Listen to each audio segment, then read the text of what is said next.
नमस्कार दर्शक बंधु जय जगन्नाथ बंधुगण आम भारत देश रे 12 मासरे 13 पर्व पालन करा जाए। सेथि मध्यरु मकर संक्रांति गोटिए। इंग्राजी नववर्ष परे सबु पर्व मध्यरु मकर संक्रांति को प्रथमे पालन करा जाय थाए। मकर संक्रांति आम देशर एक कृषि भित्तिक पर्व कारण एही समय रे फसल अमल सरी जाय थाए। तेबे बंधुगण आपण जानिचंती कि मकर संक्रांति काहीकि एवं केबे पालन करा जाए? मकर संक्रांति पालन होबार वैज्ञानिक कारण कौन?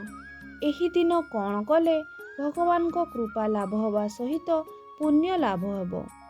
एही सबु प्रश्नर उत्तर जानिबाकू भिडियोटी को शेष पर्यंत देखंतु एवं आपण माने जदि भिडियोटी को नुआ करी देखुचंती तेबे आम चैनल को सब्सक्राइब कर दियंतु एवं भिडियोटी को आपणक सांगसाथी मानकू शेयर कर दियंतु। बंधुगण प्रत्येक वर्ष जानुआरी मासरे शीत ऋतुर समाप्ति एवं नूतन फसल ऋतुर आरंभर प्रतीक रूपरे मकर संक्रांति को पालन करा जाय थाए। एही मकर संक्रांति को सूर्य देव को समर्पण करी पालन करा जाय। एही शुभ दिन रे सूर्य मकर राशि रे प्रवेश करती तेणु एहाको मकर संक्रांति बोली कहा जाए। बंधुगण मकर संक्रांति पूर्वरु सूर्य दक्षिण गोलार्धरे थांती तेणु शीत ऋतुरे दिन छोट एवं राति बड़ होइथाए किंतु मकर संक्रांति दिन सूर्य उत्तर गोलार्धरे पहुँची सेही दिन ठारू उत्तर को गति करती। सेथिपई केतेकांशरे मकर संक्रांति को उत्तरायण नाम रे पालन करा जाए। तेबे बंधुगण बहु वर्ष ठारू मकर संक्रांति जानुआरी 14 रे पालन करा जाउअछि तेणु समस्तंकु लागुछि कि एही दिनटी मकर संक्रांति पई निश्चित रहिछि किंतु वास्तव रे एमिति नुह। ज्योतिष आकलन अनुसार सूर्यर गति प्रतिवर्ष 20 सेकेंड बढ़ी थाए। एही कारण जोगु प्रत्येक 3 वर्ष परे सूर्य 1 घंटा एवं प्रत्येक 72 वर्ष परे सूर्य 1 दिन परे मकर राशि रे प्रवेश करिथाए। एही कारण पई किछि वर्ष मानंकरे मकर संक्रांति 14 जानुआरी बदल रे 15 जानुआरी रे पड़िथाए। आगामी किछि वर्ष परे मकर संक्रांतिर पर्व पूर्ण रूप रे 15 जानुआरी रे एवं 72 वर्ष परे 16 जानुआरी रे पालन करा जिवो। आजिठू 1000 वर्ष पूर्वरु धनु एवं मकरर संजोग 31 डिसेम्बर रे होउथिला किंतु 5000 वर्ष परे एही संजोग फेब्रुआरी शेष को पहुँची जिवो अर्थात मकर संक्रांतिर पर्व फेब्रुआरी शेष रे पालन करा जिवो। समग्र देश रे एही पर्व अलगा अलगा नाम रे पालन करा जाय थाए। केतेक राज्य रे एहाकू मकर संक्रांति कहंती तो आउ किछि राज्य रे विशेष करी पंजाब रे गोटिए दिन पूर्वरु लहड़ी नाम रे एवं दक्षिण भारत रे आजिर दिन को पोंगल नाम रे पालन करिथांती। तमिलनाडु रे उज्बर तिरुनल, गुजरात एवं उत्तराखंड रे उत्तरायण, हरियाणा एवं हिमाचल प्रदेश रे माघी, आसाम रे भोगाली बिहू, काश्मीर रे शिशुर संक्रांत, उत्तर प्रदेश रे खिचड़ी, पश्चिम बंग रे पौष संक्रांति एवं कर्नाटक रे मकर संक्रमण नाम रे पालन करा जाए। आम ओडिशा रे मध्य मकर संक्रांति बहुत धूमधाम रे पालन करा जाय थाए। एही दिन महाप्रभु जगन्नाथଙ୍କ ठारे स्वतंत्र भावरे मकर चाउलर भोग लागि हुए।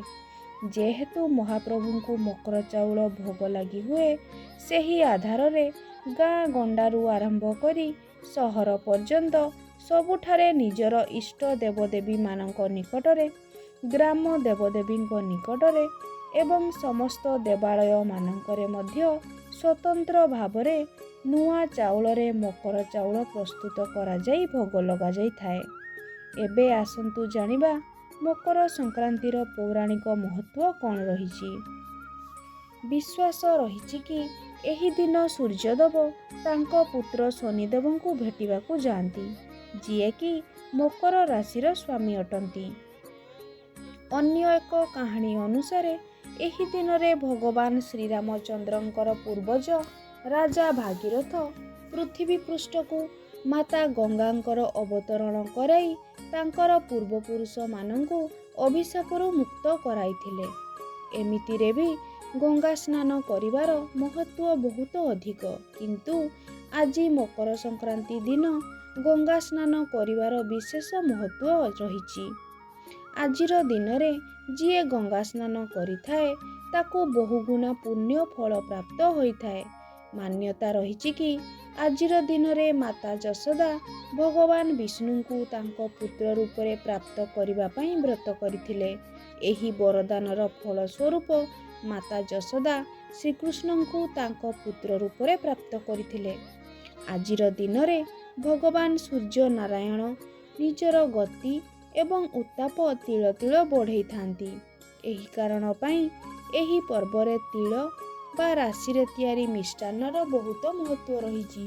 ପୁରାଣରେ ଏହା ବର୍ଣ୍ଣିତ ଅଛି କି ଆଜିର ଦିନ ବା ମକର ସଂକ୍ରାନ୍ତି ଦିନ ଦେବତାମାନଙ୍କର ବର୍ଷ ଆରମ୍ଭ ହୋଇଥାଏ।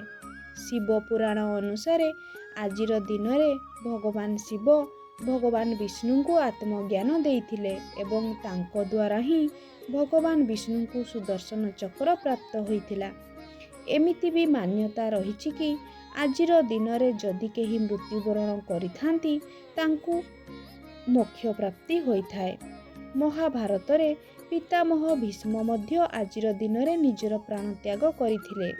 ତାଙ୍କୁ ଇଚ୍ଛା ମୃତ୍ୟୁର ବରଦାନ ପ୍ରାପ୍ତ ହୋଇଥିଲା ଏବଂ ଯେତେବେଳେ ଅର୍ଜୁନ ତାଙ୍କୁ ତୀରର ଶେଯରେ ଶୁଆଇ ଦେଇଥିଲେ ସେତେବେଳେ ପିତାମହ ଭୀଷ୍ମ ପ୍ରାଣତ୍ୟାଗ କରିବା ପାଇଁ ଚାହୁଁନଥିଲେ। ସିଏ ଉତ୍ତରାୟଣ ପର୍ଯ୍ୟନ୍ତ ପ୍ରତୀକ୍ଷା କରିଥିଲେ ଏବଂ ଆଜି ମକର ସଂକ୍ରାନ୍ତି ଦିନ 58 ଦିନ ପରେ ନିଜର ପ୍ରାଣତ୍ୟାଗ କରିଥିଲେ। ବନ୍ଧୁଗଣ, ଆସନ୍ତୁ ଏବେ ଜାଣିବା ମକର ସଂକ୍ରାନ୍ତି ଦାନ କ'ଣ କଲେ ପୁଣ୍ୟ ଲାଭ ହୋଇଥାଏ। ଆଜିର ଦିନରେ ଦାନ ଧର୍ମର ବହୁତ ମହତ୍ତ୍ୱ ରହିଛି। ଏମିତି ବି ଦାନ ଧର୍ମର ଫଳ ସର୍ବଦା ମିଳିଥାଏ, କିନ୍ତୁ ବିଶ୍ୱାସ ରହିଛି କି ମକର ସଂକ୍ରାନ୍ତି ଦିନ ଦାନ କରିବା ଦ୍ୱାରା ତାହାର ଫଳ ସହସ୍ର ଗୁଣା ଅଧିକ ମିଳିଥାଏ। ମହାଭାରତରେ ଏହା ବର୍ଣ୍ଣିତ ଅଛି କି ଆଜିର ଦିନରେ ମହାରଥୀ କର୍ଣ୍ଣ ସମସ୍ତ ଭିକ୍ଷୁକମାନଙ୍କ ପାଇଁ ନିଜର ସ୍ୱର୍ଣ୍ଣ ଭଣ୍ଡାର ଖୋଲି ଦେଉଥିଲେ। ଏହି ଦିନରେ ଚାଉଳ ସହିତ ବିରି ଡାଲି ଦାନ କରିବା ଦ୍ୱାରା ପୁଣ୍ୟ ଲାଭ ହୋଇଥାଏ। ଏହାର କାରଣ ଏହିକି ଯେ ବିରି ଡାଲିକୁ ଶନିଦେବଙ୍କର ରୂପ ବୋଲି ମାନାଯାଇଥାଏ ଏବଂ ସୂର୍ଯ୍ୟଙ୍କୁ ଶନିଦେବଙ୍କର ପିତା କୁହାଯାଏ। ତେଣୁ ସୂର୍ଯ୍ୟ ଏବଂ ଶନିଦେବଙ୍କର ପ୍ରସନ୍ନତା ପାଇଁ ଚାଉଳ ଏବଂ ବିରି ଡାଲି ଦାନ କରାଯାଇଥାଏ। ଏହି ଦିନ ତେଲ ଏବଂ ଗୁଡ଼ର ମଧ୍ୟ ଦାନ କରାଯାଇଥାଏ ଏବଂ ଖିଆଯାଇଥାଏ, କାରଣ ଶାସ୍ତ୍ରୀୟ ମତ ରହିଛି ଯେ ଗୁଡ଼ ମଙ୍ଗଳର କାରକ ଅଟେ ଏବଂ ତେଲ ଶନିର କାରକ ଅଟେ। ତେଣୁ ଶନି ଦେବଙ୍କର ପ୍ରସନ୍ନତା ପାଇଁ ଏହାକୁ ଖାଦ୍ୟ ରୂପରେ ଗ୍ରହଣ କରିବା ସହିତ ଦାନ କରାଯାଇଥାଏ। ବନ୍ଧୁଗଣ, ଏହା ଥିଲା ମକର ସଂକ୍ରାନ୍ତି ସମ୍ପର୍କରେ ଆମର ସମ୍ପୂର୍ଣ୍ଣ ବିବରଣୀ।